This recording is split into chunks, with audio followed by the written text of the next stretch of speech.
Hola, buenas tardes y bienvenidos. Educación Ejecutiva de la Universidad de Chile les agradece su asistencia y les da la bienvenida al conversatorio Gestión del Cambio para una nueva cultura del respeto en las organizaciones. Nos acompaña la profesora Rosa Osorio Morales, MBA de Loyola College in Maryland, magíster en Gestión de Personas y Organizaciones de la Universidad Alberto Hurtado y directora académica del Diplomado en Gestión del Cambio para la Excelencia Organizacional.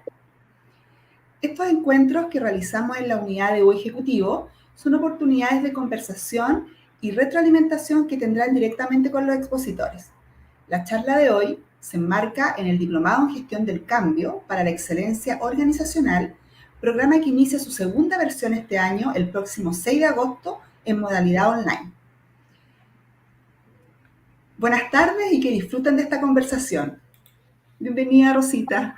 Muchas gracias, Romy. ¿Cómo están todos? Espero que estén todos muy bien en esta tarde de hoy, que nos viene a acompañar con este tema tan relevante, sobre todo, Romy, que estamos en un periodo en el cual estamos hablando de la ley de 40 horas, hablando de la ley Karin, hablando de temas de inclusión, y se nos viene todo este avalancha de elementos que nos obligan a las organizaciones a generar cambios culturales.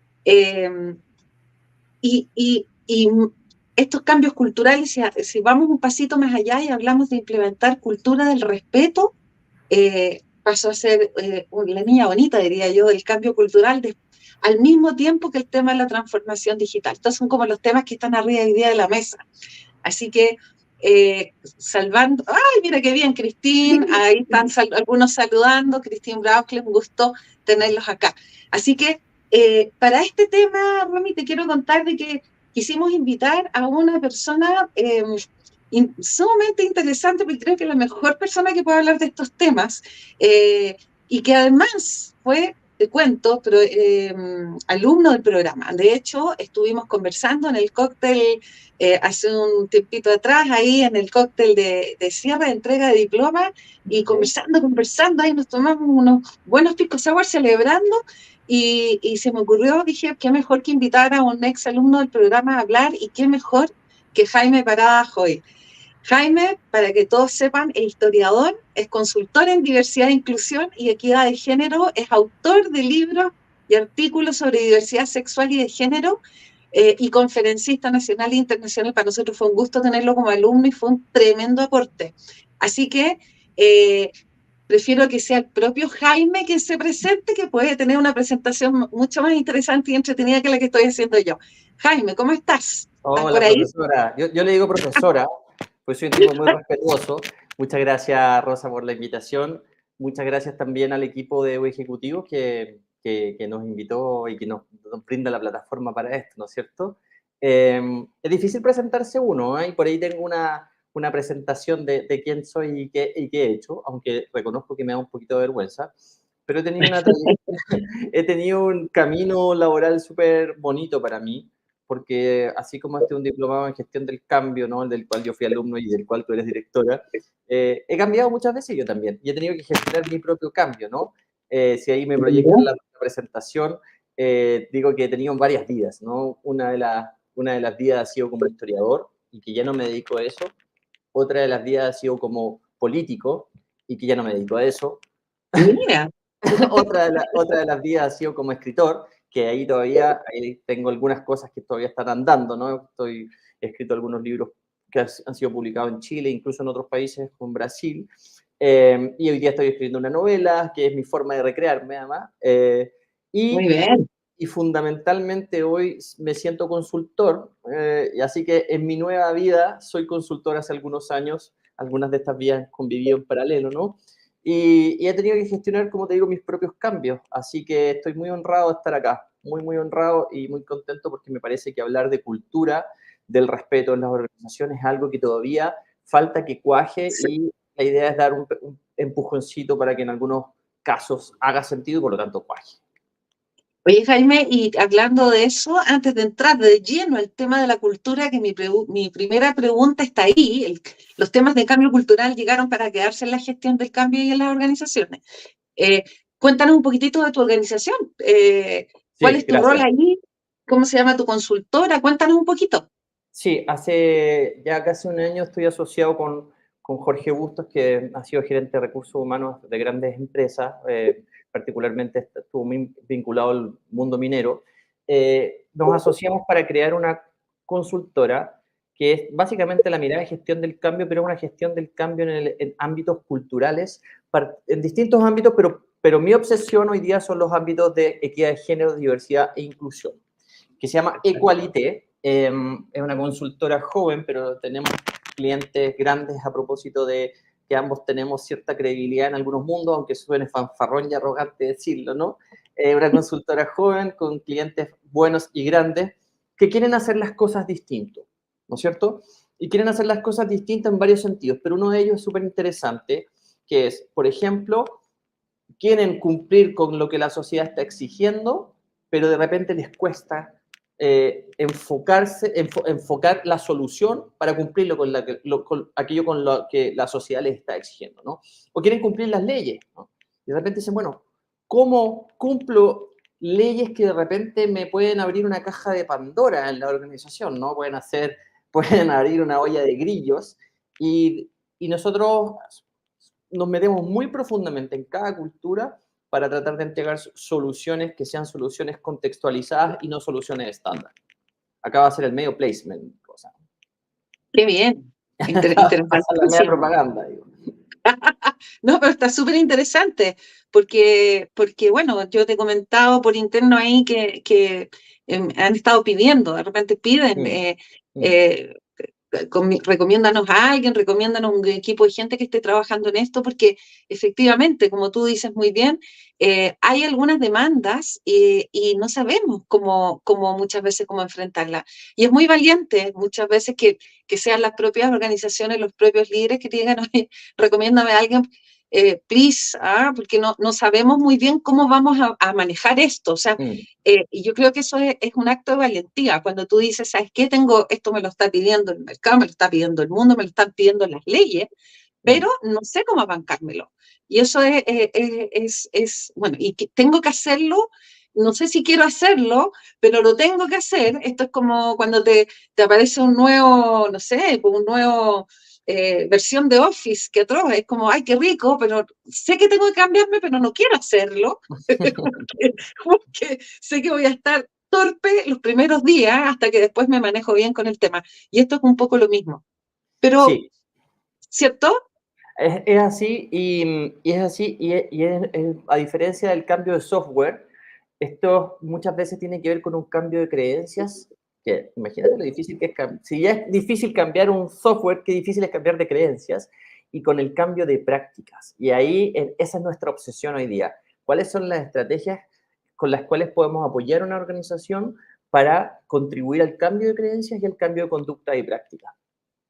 Oye, tú tienes una pregunta que nos querías hacer y que yo me encantaría que tal vez la hagamos en este minuto. Puede ser el mejor momento para hacerla y para hacer interactuar a nuestra audiencia que parece que está bien movida. Me encanta eso.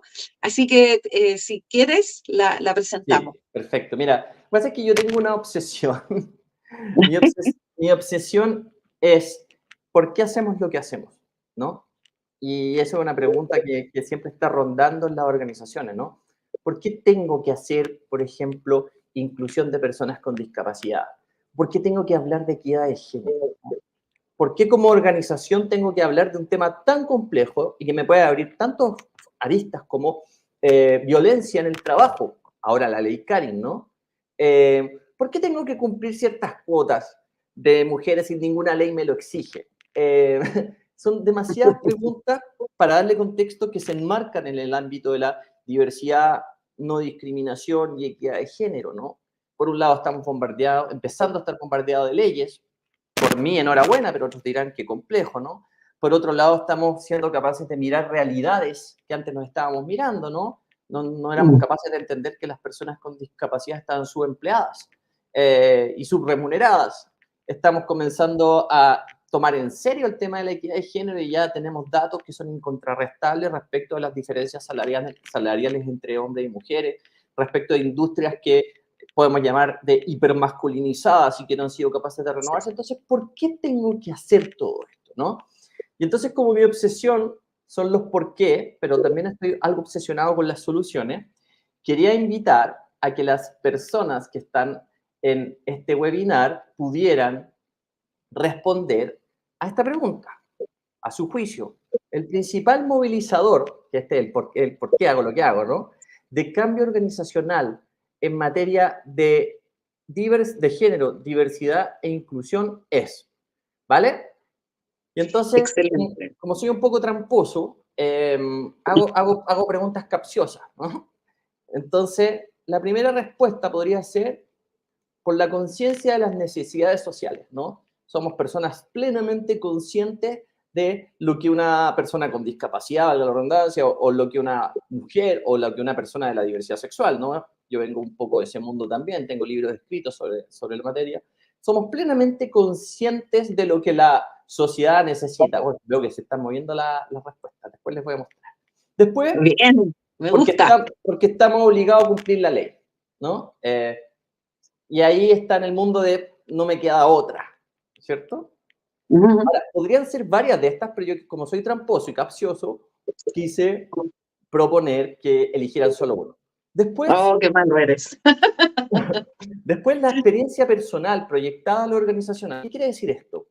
Muchas veces hay personas, hay liderazgos que dicen, ¿sabe qué?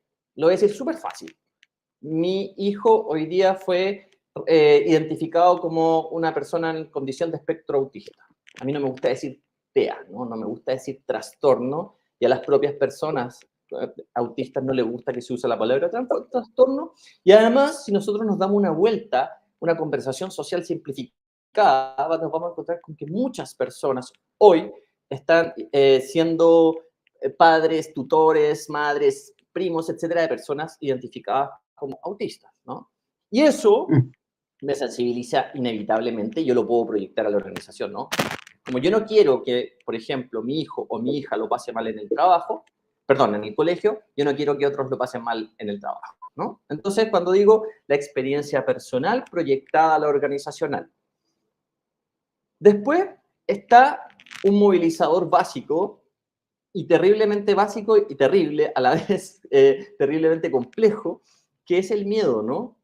¿Y a qué le podemos tener miedo? No, podemos tenerle miedo, por ejemplo, a mandarnos una embarrada. Lo estoy diciendo en lenguaje sincero y honesto, ¿no? Diría un garabato acá a meter, pero voy a decir a meter la pata, ¿no? A incumplir la ley, por ejemplo. A que me acusen de discriminación. A que me funen, ¿no? A vulnerar derechos, ¿no? El miedo es un movilizador importante. Y en mi experiencia, bueno, después les voy a decir cuál es mi experiencia, hay que tenerlo en cuenta, ¿no? De hecho, muchas veces yo les digo, Rosa, a mis clientes les digo, es muy bueno que estés convencido, pero es bueno que tengas un 5% de miedo. ¿Ah? Excelente, es lo que nos hace ser prudentes también, pues. Exactamente, la gestión, la autocensura en lenguaje negativo, ¿no? O la propia gestión de las acciones, ¿no?, sobre las cuales trabajo. U otro, a lo mejor no se me ocurrió otro, ¿vale? Entonces... Dejémoslo un ratito, te propongo, no veamos al tiro la respuesta, porque No, yo sé que se van a seguir incorporando. Tú estás ahí viéndolas en vivo, y mientras estamos un tiempito para que la gente siga respondiendo y para que piense, ¿cierto? Ahí nos están diciendo algunas cosas importantes. Darwin nos dice, interesante, respeto a la integridad personal. Cásense con uno de esos, con estas respuestas para que podamos revisar los resultados a continuación.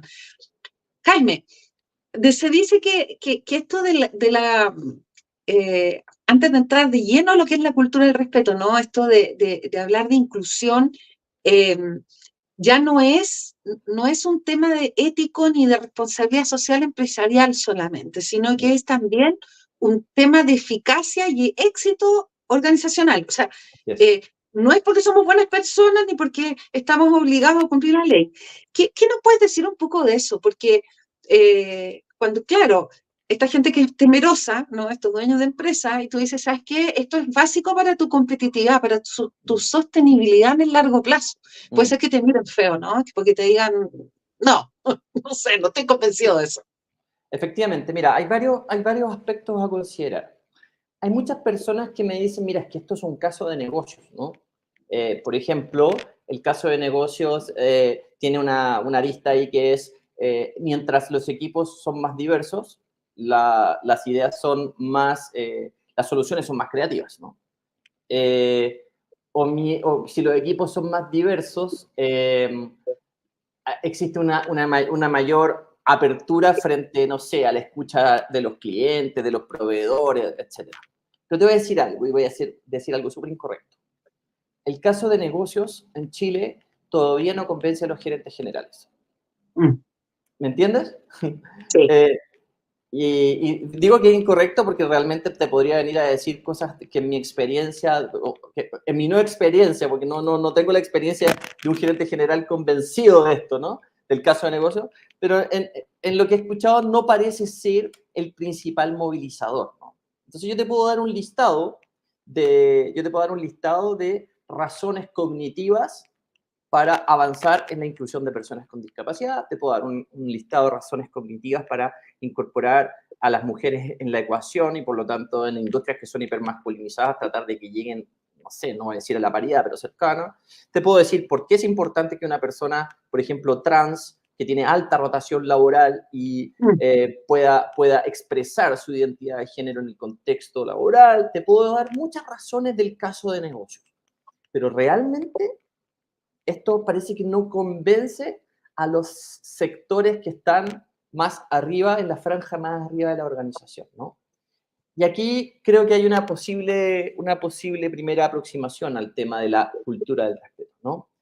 Parece ser una mezcla, ¿no?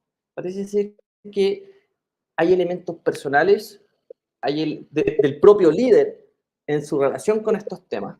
Parece que haber elementos del core del negocio, ¿no es cierto? Que ahí entraría el caso de negocio propiamente tal. Parece haber presión desde abajo, ¿no? Parecen haber leyes y entonces hay un movilizador aquí que no es unívoco, ¿no? Que no es unívoco y no es único, pero que sin embargo tiene que ponerse en marcha el proyecto a través del movilizador que sea, porque parece que hay una exigencia social, laboral, en términos incluso de las relaciones entre los propios trabajadores y trabajadoras, que así lo exige, ¿no? Dicho eso, tú te puedes encontrar las razones más variadas para comenzar con un proceso como este. Desde que la casa matriz en el extranjero nos lo exige, hasta que el hijo o hija de un gerente ha sido identificado o diagnosticado con algo, pasando por una que otra persona convencida de que esto es bueno comercialmente, pero las razones son varias. Y ahí quiero entrar en otro tema, o por lo menos dejarlo de posado. Las soluciones y los inputs de entrada van a ser también distintos. No es lo mismo comenzar un proceso de cambio porque te lo exige la casa matriz europea, que iniciar un proceso de cambio porque realmente llegó un gerente de personas súper convencido del tema de equidad de género, o porque el gerente general tiene algún tipo de vinculación con el mundo de la discapacidad. Los cambios no parten igual y los procesos que usamos para convencer, para modificar, para cambiar conducta y creencias, evidentemente tampoco van a ser los mismos. Por cierto. Y ahí entramos ya de lleno en lo que es el tema de la cultura, ¿no? Fíjate que tú fuiste describiendo un poquito esto de los niveles culturales, donde tuvimos el otro día, te comento, en un chat ahí de algunos profesionales del área de gestión de personas, y discutíamos, decían, no hay que partir con los cambios culturales, no es bueno partir con una lista de conductas esperadas, hay que partir como desde el tema de los valores, de la cosa más profunda, ¿cierto? Y ahí estamos hablando efectivamente de los elementos más profundos de la cultura. Sin embargo, es bien difícil intervenir ahí, ¿no? Ahí Carola nos comenta, ¿no? Imagínate el cambio cultural en una empresa de transportes o en la Oye, empresa tengo una de experiencia en minería. tengo una experiencia en una empresa de transporte, ¿eh? Te dejo Cuéntala, terminar. por favor. Es que se conecta con todo, incluso con lo que estás diciendo, ¿no? Y quiero referirme particularmente a Carola porque es súper interesante. Cambio cultural en una empresa de transportes. Empresa de transportes enorme, declara que en cierta obra, porque presta el servicio a cierta obra muy grande, van a contratar mujeres como conductoras profesionales. ¿Vale? Entonces tenemos 120 conductores y vamos a incorporar a las primeras 12 mujeres. Lo primero que pasó, es que en los 3 primeros meses ya quedaban 5 mujeres. Y lo segundo que pasó, y esto fue reconocido por los propios conductores en una capacitación que me tocó liderar, es que se hizo un pacto de no queremos que les vaya bien y no las vamos a ayudar. Y ahí yo pensaba, ya que estamos hablando de gestión del cambio, esta empresa partió al revés. Claro. O sea, hace todo un proceso de inducción, de capacitación para que mujeres puedan llegar a conducir camiones. Además, con la comparación de los hombres, dicen, oye, yo tuve que demorarme 25 años para llegar donde estoy y sigo estando donde estoy y estas chicas en 3 meses con una inducción están aquí. Entonces se hace un pacto para no ayudarlas, ¿no? Y ahí digo, Increíble. bueno, ¿qué está mal en eso? ¿Están mal los hombres que hacen este pacto? Alguna persona un poco más, digamos, docta en temas de género diría, se hace este pacto patriarcal, ¿no? ¿Está mal la organización que no creó las condiciones para? ¿O están mal las mujeres por haber irrumpido en un ambiente masculino sin entender que iba a ser muy difícil que pudieran mantenerse? ¿Cierto? Yo creo que lo último, por supuesto que no. Pero sí creo que la organización, de alguna manera, no creó las condiciones y, tomando lo que dice la Carola Campillay, ahí en su comentario, me imagino el cambio cultural ahí. Lo difícil que es porque me tocó trabajarlo, ¿entiendes? Entonces pasan cosas muy interesantes, básicamente porque hay un cambio de paradigma, ¿no? ¿Qué es este cambio de paradigma? Este cambio de paradigma dice hemos venido haciendo las cosas de una determinada manera y las creencias que alimentan esa forma de hacer las cosas obedecen a una matriz de pensamiento que voy a llamar antiguo o anquilosado, ¿no? Y por otro lado, se está traslapando un nuevo paradigma que dice que, por ejemplo, hay que propender a la equidad de género, hay que propender al respeto entre las personas, que hay que mejorar las relaciones laborales. Y la pregunta es cómo estos paradigmas conversan, ¿cierto? Y el Y problema sé que es que pueden conversar. Sé que pueden conversar. exactamente. Entonces, ¿cuál es la solución a esto? No la hay, pero yo digo, el que ofrezca, y en este caso el consultor o consultora, que ofrezca esta cosa de me voy a buscar el cajón de las cosas malas a tu organización, me lo llevo y te dejo el cajón de las cosas buenas, no lo va a lograr. Si yo voy con una cosa muy prescriptiva a decirte lo que pasa es que lo estás haciendo mal, tampoco lo voy a lograr. Yo tengo que sumergirme en tu cultura para tratar de ir mediante una estrategia, y por eso celebro mucho haber pasado por el diploma en gestión del cambio, ¿no? En la Universidad de Chile, meterme en tu estrategia y en tu cultura en profundidad para desarrollar una estrategia que haga viable los cambios sin que se sientan como impuestos. Eso también es una obsesión mía hoy día, ¿no? ¿Cómo cómo contribuyo a generar cambio cultural como consultora de una forma poco disruptiva, poco prescriptiva, que no prescinda de las personas y que simplemente no sea una cuestión, y que no sea simplemente una cuestión vertical, ¿no? De que el gerente de A, B y C decidieron que así tenía que ser y por lo tanto hay que implementarlo. Yo creo que esa es la receta perfecta para el fracaso. Súper de acuerdo. Ahí entramos en el tema del diagnóstico de la cultura actual. Si yo no parto con la claridad de qué cultura, bueno, son lo mismo, y no hay organizaciones con buenas o malas culturas, ¿no? Son culturas diferentes. Y hay culturas que, además de la organización, hay una cultura de la industria, ¿sí? La industria salmonera, la industria minera, la industria, etcétera, de la construcción y el transporte. Son industrias típicamente vinculadas y muy con estereotipos muy marcados de género. De Jaime, pero género, capacitistas, varios. Así es, distintos, ¿no? total. ¿Qué vamos a entender como cultura del respeto? ¿Qué es cultura del respeto? Suma Ya, al final de la palabra. ¿Qué es sí. cultura del respeto? Primero quiero decir por qué cultura del respeto y después voy a decir lo que nosotros entendemos por, ¿vale? ¿Por qué Excelente. usamos el concepto de cultura del respeto con mi socio y con nuestros consultores, ¿no? Por la contención de la disrupción, lo voy a decir en simple. Básicamente porque a las organizaciones les da mucho miedo cuando llega alguien a hablarles de cosas que no están completamente internalizadas o ni siquiera medianamente internalizadas en la organización, ¿no? Voy a volver al ejemplo al principio. Si yo le voy a hablar de violencia en el trabajo a partir de la ley Karin, que entra digamos, en vigencia el 1 de agosto, ¿no? Y nosotros estamos trabajando muy intensivamente en eso.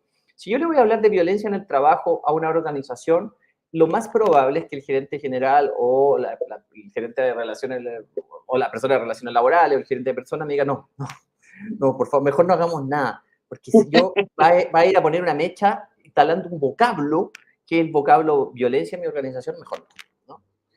Después, si yo le voy a decir, mira, ¿sabes qué? Lo que pasa es que no estás cumpliendo la ley 21015, que es la ley que impone cuotas, yo creo que correctas, impone cuotas a la organización en términos de cuántas personas tienen que haber por cada 100 que vivan en situación de discapacidad, ¿no? Y empiezan a correr en círculo porque dicen, es que no tenemos rampa, ¿no? Cuando en realidad nosotros hemos hecho el trabajo y esa cuota siempre está dentro de la organización, ¿no? Entonces, quiero decirte, para nosotros la cultura del respeto es una convicción, porque creemos que pertenece a un marco ético insoslayable, pero también una estrategia, ¿no? Y cuando digo estrategia no tiene ninguna connotación positiva, sino que es un mecanismo de entrada para poder irrumpir positivamente con un concepto que nadie podría connotar como algo negativo. ¿Me entiendes? Entonces, luego de eso, para nosotros, la cultura del respeto es básicamente un marco ético común en las relaciones interpersonales, ¿no? Que se producen, sea horizontal o verticalmente, ¿no? Entre las personas con jerarquías mayores y menores, o bien entre pares, un marco ético común en las relaciones interpersonales que impacta en las creencias y que impacta en las actitudes de las personas y que fija de alguna forma un mínimo, ¿no? Entonces, Perfecto. en una cultura del respeto, el mínimo es, voy a decir un ejemplo, no más, son muchos, bueno, hay 1000 cosas y dependiendo de la organización. Una cultura del respeto es, aquí los chistes sexistas no son permitidos. Y alguien puede decir, ¡oye, qué grave! No. Y no, Te pusiste tonto grave. te pusiste tonto grave, ya uno ya no puede decir un chiste sobre los homosexuales. No. En una cultura del respeto, las personas se saludan. Mira que simple y mira Qué que básico. complejo, porque esto pasa en muchas organizaciones con las que nosotros trabajamos. Decimos, mira, si tenemos que partir por algo, por lo menos que la gente se salude, ¿no? Si tenemos que definir, bueno, si tengo que hablar de violencia en el trabajo, yo en realidad no te voy, yo sí, vamos a hablar de la palabra violencia, pero vamos a tratar de hacerlo de una manera adecuada, subsumiéndola en algo mayor, ¿no? Que es esta condición de mínimo común que constituye esta cultura del respeto, que como digo es un marco, ¿no? Entonces para nosotros es a la vez un mandato, voy a decirlo así, un mandato casi civilizatorio, que la sociedad está exigiendo eso, pero por otro lado es también una estrategia, una forma de abordaje, ¿no? Había un comentario ahí que no lo alcancé a ver, pero creo que se conectaba con esto. Sí, ahí viene. Dice, esta estrategia que sugieres con sumergirte en la cultura de la organización, no ser disruptivo, etcétera, no está en riesgo de terminar en cierto gatopardismo. Ese concepto de gatopardismo me gusta a mí, ¿no? Hacer como que todo cambie para que nada cambie, ¿no? Hacer como sí, es como Claro, sí. muchas cosas perceptibles, pero no un cambio profundo. Está muy bueno porque pueden haber distintas respuestas a esto, ¿no? Y voy a decir una cosa muy polémica. De repente los cambios no son honestos, pero cuando los cambios se inician, por deshonestos que sean en el sentido de que la empresa realmente no cree tanto en esto, y cuando digo la empresa es algunos gerentes, ¿no? Porque estos son personas, Sí, sí, claro. realmente el cambio no lo pueden detener al final. ¿Me entiendes? generalmente cuando uno instala ciertas ideas matrices y ciertos elementos de cambio cultural en una organización, eso no lo puede tener nadie. Es difícil, ¿no? Claro, puede haber alguien que diga, mira, ¿sabes qué? A partir de mañana ya no vamos a hablar más de todos y todas. Vamos a seguir hablando de todo, como me pasó una vez, ¿no? Pero eso ya queda instalado en la organización. La organización ya está trabajando sobre eso. Ya lo dijeron, ya lo declararon. Es muy difícil retrotraerse a un punto anterior y decir eso, ¿no? Es como lo que me Vamos a pasa a hacer mí como que nunca pasó, vamos a hacer como que nunca se Exactamente. dijo, eso no ocurre. Mira, es lo que me pasa a mí con el tema del mes del orgullo, que justo estamos pidiendo la hora. ¿No? Me dicen, no, es que las empresas están lavando marcas. Mira, los movilizadores para comprometerse con esto son distintos, ¿no? Pero el tema es que socialmente ya quedó instalado que esa marca era comprometida con, ¿no? Ahora, el riesgo reputacional, voy a agregar esa variable, ¿no? La variable reputacional es tan grande, que aunque el gerente de turno no crea en esto, va a tener que entender que ya instalaron la idea de que son aliados de las personas LGBTIQ+. ¿Me entiendes? Entonces, cuando yo encuentro razón esta cosa del gatopardismo, ¿no? Uno puede decir, no, esto es puro washing. No, de repente puede haber un washing que se les va de las manos y termina generando cambio cultural. No, ¿no es cierto? Entonces, los movilizadores para el cambio yo creo que disparan situaciones, estados en las organizaciones que muchas veces terminan agarrando un poco de vida propia, ¿no? Mira, ahí dice Rodrigo López, trabajo en el ámbito público, pero siento que tanto en el ámbito público como el privado no existe conciencia de la importancia de esto. Es más, creo que desde el punto de vista del discurso ha habido un recrudecimiento con sectores mucho más conservadores, ¿sí?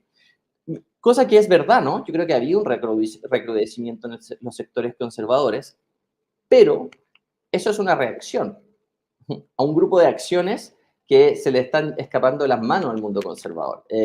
Así que pues, yo soy bastante optimista porque creo que el cambio cultural en distintos ámbitos es bastante imparable. Podemos tener nuestras opiniones sobre ese cambio cultural, pero en esta cultura del respeto los mínimos comunes van a quedar instalados, ¿no? Sí. Y estaba pensando en esto que dices tú de echar a andar la bolita. Yo tengo una expresión que no es muy académica, pero que la he dicho por ahí en algún webinar, el todo vale.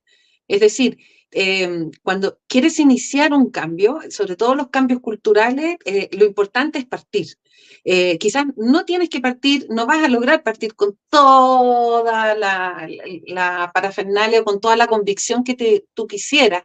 Y hay que tomar desde dónde parte esa convicción. Efectivamente, tuve el gusto de trabajar hace varios años atrás en una minera muy grande que partió con el tema de la inclusión cuando no existían consultoras de inclusión. Estábamos ahí nosotros trabajando en el tema de la inclusión porque un gerente tenía un hijo con déficit, ¿no? Pero lo importante, decía, este es un tremendo movilizador. Y lo importante es que el movilizador vaya generando este efecto boomerang. Yo comparto contigo plenamente esto de que ya partió. Así que, y puedes, claro, puedes retrotraer, pero es como cuando en la comunicación humana, cuando hay cosas que se dicen, tú puedes después pedir disculpas, pero igual ya lo dijiste. Igual ya, ¿sí o no? Hay ciertas cosas que ya se plantearon, ya se generaron. Así es. Prudencio ahí nos había contado, nos estaba complementando un poquito antes con esto de que cada sector económico tiene cultura y subcultura, y eso es así.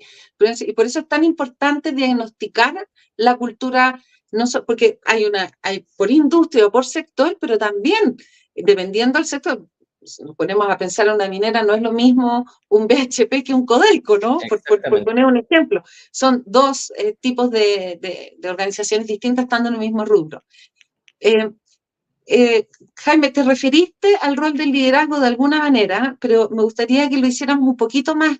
¿Qué has visto tú en la experiencia consultora de ustedes Sí. que has tenido el rol del liderazgo en el cambio cultural? Sabemos que es importante, pero ¿qué has visto tú? ¿Cómo lo has visto? Sí, eso es una muy buena pregunta, porque estos cambios siempre se producen cuando hay una persona convencida dentro de la organización o más de una persona convencida dentro de la organización. Y de repente no están en el nivel más alto de liderazgo, ¿no? De repente está en la franja intermedia, de repente puede estar en la franja sindical, y generalmente esa o esas personas que ejercen roles de liderazgo en sus determinados estamentos de la organización son personas que, como se dice coloquialmente, entienden para dónde va la micro y que muchas veces aran en el desierto, ya que estamos usando expresiones coloquiales, ¿no? Que muchas veces aran en el desierto, pero que en algún momento lo logran, ¿no? Es más, de repente no lo logran en la organización 1, sino que lo logran en la organización 2 o 3, por la cual ya han pasado, ¿no? Entonces, esto no es un proceso de osmosis, ¿no? No pasan las cosas por un fenómeno natural incontrolable, sino que pasan cuando hay un impulso, ¿no? Ahora, ese impulso puede ser distinto, ¿no? Puede ser un impulso de un líder que entiende muy bien que estamos en aprietos si no cumplimos la ley 21015, la ley Karen o la ley antidiscriminación o lo que sea. Puede ser un líder que entiende muy bien cómo funcionan los procesos, por ejemplo, de, no sé, de reconocimiento de la propia discapacidad, ¿no? Entonces, un líder que se pone a indagar de manera muy asertiva y muy inteligente entre sus equipos si alguien quiere expresar una discapacidad que no haya expresado para poder cumplir la cuota, pero también porque realmente cree en eso, ¿no?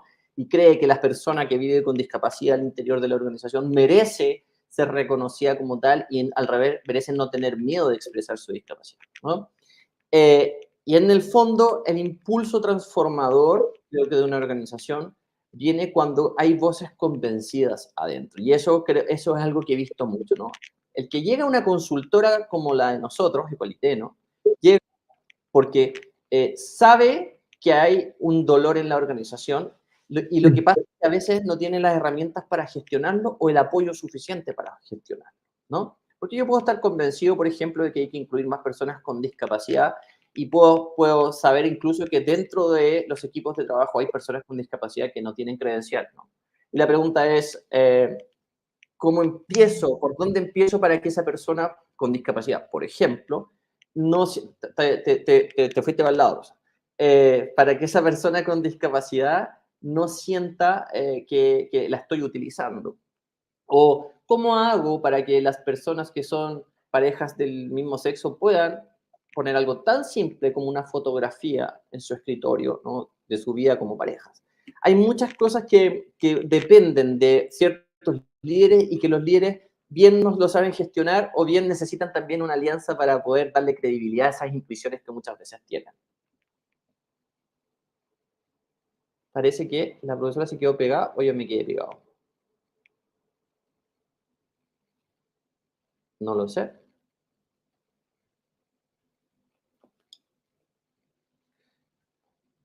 Parece que la profesora se cayó. Si alguien del equipo me contara, por favor, del staff de un ejecutivo. Ya, la profesora se cayó, ¿no? Entonces, les voy a proponer lo siguiente.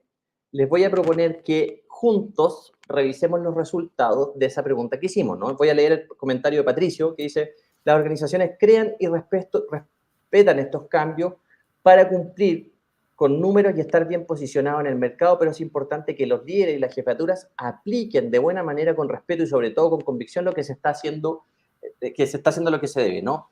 Y ahí creo que voy a rescatar de todo ese comentario que me parece súper acertado, que es el tema de la convicción, ¿no? De repente no están convencidos y lo están haciendo igual, y de repente uno también tiene que valorar que no estando plenamente convencidos tengan ese impulso transformador, ¿no? Ahora Rosa, qué bueno que te reconectaste. Ahora voy a presentarles cuáles son los resultados de lo que ustedes No me quiero perder eso. de lo que ustedes mismos respondieron, ¿no? Entonces, ¿qué es lo que dice? Dice, según su respuesta a esta pregunta tramposa e inducida que hice, según sus propias respuestas, el principal movilizador del cambio organizacional en materia de género, diversidad e inclusión es la obligación de cumplir la ley. Y creo que estoy de acuerdo, ¿no? Muchas veces falta convicción, pero sobra racionalidad, y esta racionalidad es, tenemos que cumplir las leyes de discapacidad, la 21015, la 21275, tenemos que ver que cumplir la ley Karen, entra en vigencia el 1 de agosto, ¿no? Tenemos que cumplir las universidades, la 21369, que impone formas de hacer las cosas respecto de la prevención, investigación y sanción del acoso, el acoso de género en el mundo de la educación superior. Entonces, yo estoy completamente de acuerdo con que tal vez uno de los principales movilizadores es la obligación de cumplir con la ley, ¿no? siempre se ha dicho que Chile es además un país súper legalista. Y entonces las organizaciones responden a esta estructura social de cierto sentido común social, ¿no? Que es, tenemos que cumplir la ley. De hecho, hoy día las organizaciones están corriendo respecto de cómo cumplimos la ley CARI, ¿no? Y dicen, Jaime, bueno, pero ¿es vamos a tener que... legítimo? Permíteme Súper. preguntarte eso, ¿es legítimo? Porque yo tengo la hipótesis que esa característica del ser chileno nos hace que de alguna u otra manera nos vaya bien en ciertas implementaciones. Tengo esa fantasía, no sé si compartes tú conmigo ese Yo juicio. creo que sí. Yo creo, mira, cualquiera es legítimo. Si tú me preguntas si el miedo como movilizador es legítimo, me parece súper legítimo también, ¿no? Tengo miedo, quiero no hacer las cosas mal, no quiero equivocarme, me parece legítimo, ¿no? Quiero cumplir la ley, me parece legítimo. Entiendo la sociedad, y que es la segunda respuesta más votada, ¿no es cierto? Dice, entiendo la sociedad, tengo conciencia de las necesidades sociales, es legítima, ¿no? Es legítimo que alguien contribuya a iniciar un cambio desde su propia experiencia personal, ¿no es cierto? Y es legítimo cualquier otro input de entrada, ¿no? Eh, porque como vemos ahí, la segunda respuesta, como digo, más votada, es la conciencia de las necesidades del otro, ¿no? Y eso está bonito también, porque me parece tan legítimo que alguien quiera cumplir la ley, como que, por ejemplo, las leyes se venden en kioscos, dice, ¿no? Me parece tan legítimo que alguien quiera cumplir la ley como aquella persona que es consciente de las necesidades del otro, ¿no? Y ya que estamos hablando de nuevo, gestión del cambio, ¿no? La sociedad misma ha cambiado. Hoy día existe, cumples y el cambio viene luego, es cierto. En Chile pasan las cosas así, ¿no?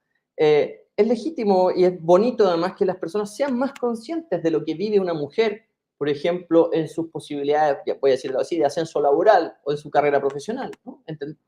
Cada vez más gente entienda eso. Es bonito que la gente sea más consciente de que una persona con discapacidad tiene menos acceso al trabajo. Es bonito que las personas sean conscientes de que las personas, por ejemplo, trans, no pueden ser quienes son en su trabajo y muchas veces tienen una subempleabilidad brutal, ¿no? Eso desde el punto de vista de lo positivo y desde el punto de vista de lo neutro es legítimo que quieran cumplir con la ley. Pero la pregunta es, ¿qué hacemos con eso, no? Y ahí hay varias respuestas. Porque mira lo siguiente. Si yo digo que mi principal movilizador es cumplir con la ley, y voy a hacer una orgánica bien empresarial, ¿no? Entonces, va el director de, no sé, él o la fiscal o el director del área jurídica, va a decir, bueno, tenemos que hacer el reglamento de la ley CARI, ¿no? Y la pregunta es que si la organización hace el nuevo se interviene el reglamento de higiene y seguridad, de orden, higiene y seguridad, y además cambia los protocolos de prevención, investigación y sanción, la pregunta es si eso es suficiente para el cambio, ¿no?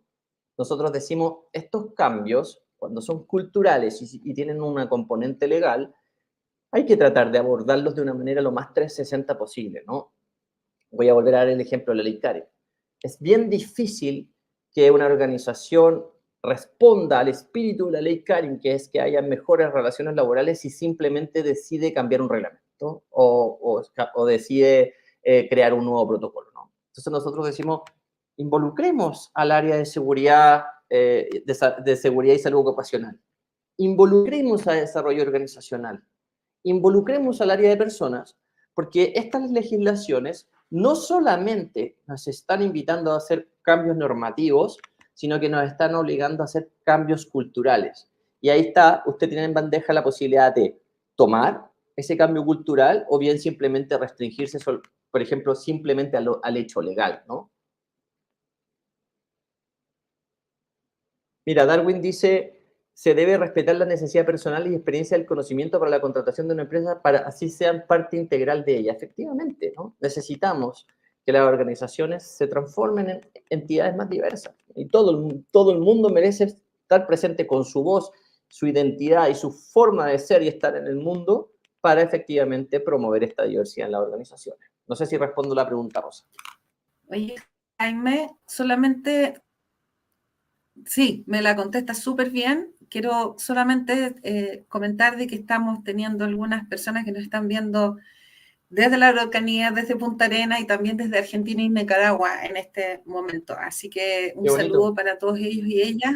Sí, súper bonito que estemos súper conectados en esta conversación.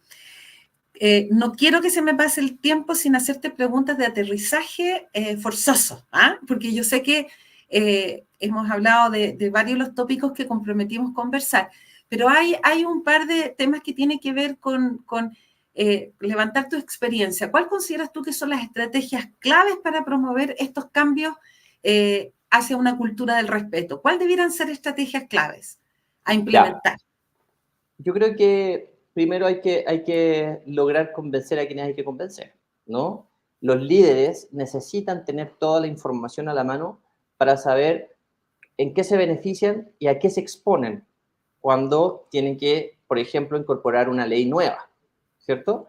Y esa ley va a aparejar cambios culturales. Entonces, una ley no solamente es una ley, sino que está promoviendo un cambio cultural. Entonces, hay que hacer un trabajo muy asertivo con los líderes y lideresas de las organizaciones para que sean capaces de mirar de una manera global cuáles son las implicancias de esto, ¿ya?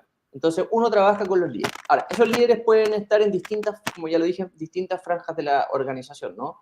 Pero necesitamos personas que tengan ese motor. Lo segundo es socializar, y aquí la comunicación pasa a ser muy importante, ¿no? Socializar a través de la comunicación interna o a través de los mecanismos que la organización se haya dado para aquello, que la organización está en un proceso de cambio cultural en este ámbito y que hay cosas que comienzan a ser deseables. Por ejemplo, es deseable para la organización no solamente poder cumplir con la ley, sino que es deseable para la organización que se expresen en el contexto organizacional, por ejemplo, las personas con sus respectivas discapacidades cuando existan, ¿no? Que las personas puedan hablar o que las mujeres puedan socializar aquello que es parte de su etos y de su ser como mujer y que de alguna forma ha sido como un poco evitado, ¿no? No queremos escuchar los problemas de las minas. Esto lo estoy diciendo. ¡Qué lata! ¿No? ¡Qué lata! No, que existe, claro, que existe un ambiente afectivo, y si no afectivo, por lo menos razonablemente abierto para que las personas puedan expresarse en aquello que son, ¿no? Porque ¿cuál es el riesgo? El riesgo es la homogeneidad, ¿cierto? El riesgo es que sigamos siendo organizaciones homogéneas donde los gerentes prefieren a ingenieros de una determinada universidad y provenientes de determinados barrios, cuando en realidad eso no entrega soluciones creativas a la organización, ¿no? Ya, entonces tenemos el rol del líder, tenemos la comunicación, también tenemos que identificar muy bien por dónde entramos, ¿no? Hay industrias donde, voy a decirlo así, la faja intermedia es la problemática, es la más resistente al cambio, ¿no? Hay industrias donde hay mucha resistencia en ese lugar. Hay industrias donde hay resistencias más arriba y hay industrias donde hay resistencia más abajo, ¿no? Hay industrias que tienen sindicatos muy fuertes y otras que no los tienen. Entonces la pregunta es, ¿por dónde diablos comienzo? Y nosotros decimos, no existe un camino único de dónde comenzar, sino que hay que sumergirse en la cultura para entender cuál es el desafío que cada grupo de personas, que cada estamento nos ofrece para poder iniciar un cambio cultural más asertivo, ¿no? Después, y esto es súper importante, mucha conciencia del entorno social, ¿no? Por lo siguiente, porque hay cosas que se creen que pertenecen a la vida personal y realmente pertenecen a la vida social, ¿no? Yo no puedo hacer, por ejemplo, como que las personas homosexuales no existen, ¿no? No, es que eso es parte de la vida privada, ¿no? No se habla aquí. Pero te lo dicen, ¿no? Y una gerente, yo le dije a una gerente, le dije, bueno, entonces vamos, porque estábamos in situ, le dije, vamos a ver cuántas fotografías de personas homosexuales hay en los escritorios de aquí. Y ella fue súper inteligente porque me dijo muy pocas. Y ella me estaba tratando de convencer de que ese no era un tema, ¿no? Y yo le dije, debe ser un tema. No con la connotación que se entienda esto, ¿no? Tiene que ser un tema, porque cuando hacemos que sea un tema, deja de ser un tema una vez que ya se ha socializado y se ha transformado en parte de la cultura en un muy largo plazo, tal vez, pero en un plazo, ¿no? Entonces, la conexión con lo que está pasando en el mundo y dejar de creer que las empresas son un ente abstracto que no transcurre en la vida social al cual se va a trabajar. Oye, pero si estamos, afortunadamente, 40 horas trabajando en una organización, ¿no? 44, 42, las que sean, ¿no? ¿Cómo vamos a estar excluidos de la sociedad si gran parte de lo que somos está proyectado ahí? Está en nuestra expresión diaria como seres humanos, ¿me entiendes? Entonces, dejar de creer que esto es una cosa que ocurre afuera, ¿no? No, las personas con discapacidad no, mejor que son un problema, ¿no? No, que los homosexuales no. Bueno, ¿y cómo va a llegar una mujer a ser gerenta, no? Si llegan las mujeres y empiezan los problemas. Frase que una vez No tenemos baños, no tenemos baños. Exactamente. ¿Qué hacemos con los baños, no? Al revés, darle una vuelta a eso y entender cuál es la oportunidad que hay detrás de eso. Y para eso tiene que haber una conexión un poco con lo que está pasando afuera. Y entonces las organizaciones deben transformarse en entidades más permeables, no en muros de concreto, ¿no? Oye, Jaime, bueno, ya estamos llegando un poquito más al final y quería hacerte la pregunta del $1.000.000. Una persona que está metida en esto, como tú, que has hecho hartos cambios, autocambios, me gustó mucho esa descripción tuya personal. ¿Qué te llevó a estudiar este diplomado? ¿En qué minuto dijiste, por qué voy a estudiar esto? ¿Para qué voy a estudiar el diplomado donde nos conocimos, donde tuvimos el gusto de conocernos? ¿Qué te llevó a eso? Es una historia súper bonita, porque yo siempre he tenido muchos mentores en mi vida. Y he tenido mentores en el mundo de la historia, he tenido mentor en el mundo y mentora en el mundo de la escritura, he tenido mentores y mentoras en el ámbito de la política, donde estuve. Y yo tengo un mentor ahora, una persona que quiero mucho, que yo a principios del año pasado le dije, ¿sabes qué? Quiero estudiar y no sé bien. Me dijo, claramente, tú que eres consultor, deberías hacer algo en gestión del cambio. Yo, ¿por qué gestión del cambio? Porque en el fondo creo que es importante que encuentres estrategias y de alguna manera sistematices algunas intuiciones que tú tienes, pero que merecen ser robustecidas por un marco de conocimiento más profundo y sobre todo porque tú no vienes del mundo organizacional, ¿no? Yo vengo de otros mundos, ¿ya? Era historiador, vengo del ámbito político, que estar ahí en una pelea de gallos permanente. Pero realmente lo que pasa en una organización es algo que me era ajena hasta unos 4, 5, 6 años atrás, ¿no? Pese a que vengo ayudando a organizaciones hace más tiempo, pero desde mis rudimentarias herramientas. Y hoy día siento que esto se ha sistematizado, que ha adquirido cuerpo, que entiendo los lenguajes, que es súper importante, y te voy a decir por qué. Porque muchas organizaciones tratan de llevar un lenguaje, por ejemplo, activista muchas, digamos, consultoras y fundaciones llevan un lenguaje un poco activista para hablar de género, para hablar de discapacidad, para hablar de diversidad sexual, y en realidad eso de repente no penetra muy bien, ¿no? Y cuando tú conoces los lenguajes y las formas en que se expresan los dolores en una organización y las necesidades, puedes ser más inteligente en la construcción de una metodología de cambio, ¿no? Entonces, en resumen, un mentor me dijo, estudia un diplomado en gestión del cambio, a quien le agradezco todavía, porque me hizo una inmersión muy poderosa en ambientes organizacionales viniendo yo de otros mundos, ¿no? Ahora, en defensa mía, digo, tengo una visión que todavía tiene una pata un poco externa. Yo no he estado dentro de organizaciones en la gerencia o en la subgerencia o en la analista de recursos humanos, pero la visión externa que tengo de alguna forma propicia conversaciones que de repente no se producen por gente que está muy adentro, ¿no? Bueno, y tengo un socio, Jorge, que viene muy de adentro, entonces nos complementamos muy bien entre la experiencia que yo traigo, como de esta mirada un poquito más externa, y Jorge la mirada muy interna, y eso es lo que nos ha permitido construir soluciones que me parece son un poquito más afables, amorosas, menos resistentes que la que se están ofreciendo por parte de otras organizaciones. Maravillosa, qué buena dupla ahí, ¿eh? Una dupla bien poderosa. Así que te quiero agradecer el tiempo que nos dedicaste, Jaime. Un gusto hablar ojalá que no sea la última oportunidad que conversamos con la gente de este tema, de estos importantes temas que llegaron para quedarse hace mucho rato y que deberían haber llegado hace mucho tiempo atrás. Y poder enriquecernos un poquito. Cuéntanos de tus libros, que quizás la próxima que nos hables un poquito más de qué cosas has escrito. Yo por ahí estuve intrusiando, me parece que da para un tema completo. Así que agradecerte infinitamente y la generosidad también de compartir tu experiencia y estos hitos tan importantes. Te agradezco mucho, Rosa, le agradezco mucho al equipo y quiero solamente responder un comentario que aparecía ahí, ¿no? Que decía como elegir diversidad versus idoneidad puede terminar con una empresa quebrada, ¿no? Pero muy diversa. Y ahí yo le digo a Javier, se puede elegir diversidad e idoneidad, porque hay tantas personas que pueden y quieren trabajar y que no son elegidas solamente porque pertenecen a una población que, entre comillas, no pertenecería al grupo que busca la organización, que tenemos la posibilidad de elegir idoneidad y diversidad en contextos que requieren heterogeneidad en las soluciones, ¿no? Y yo creo que ahí está la clave.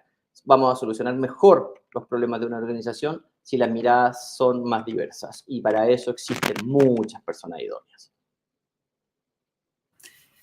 Súper. Les dejamos todos invitados. Ahí ha estado apareciendo ahí información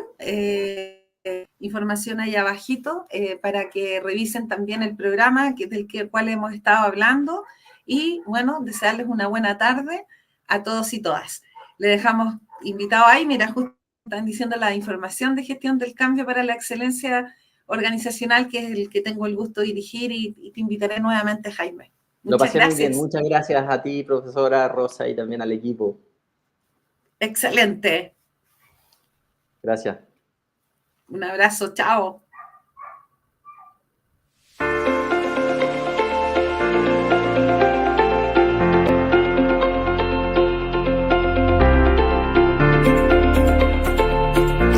Un estudio de la consultora Gartner señala que el diseño organizacional y la gestión del cambio son un objetivo fundamental para la nueva realidad. Esto hace sintonía con el 43% de los y las ejecutivas que reconocen que su fuerza laboral está cansada de los cambios, sea cual sea su naturaleza y planteamiento. La gestión del cambio implica siempre un desafío sociotécnico, y nuestro diplomado aborda ambas aristas del cambio. Entrega herramientas a profesionales de niveles directivos de staff y áreas técnicas que están encargados de gestionar procesos de cambio, innovación o transformación organizacional. Nuestro diploma cuenta con 3 elementos distintivos que lo diferencian de otros programas. Aborda la gestión del cambio en sus 2 aristas, la social y la técnica.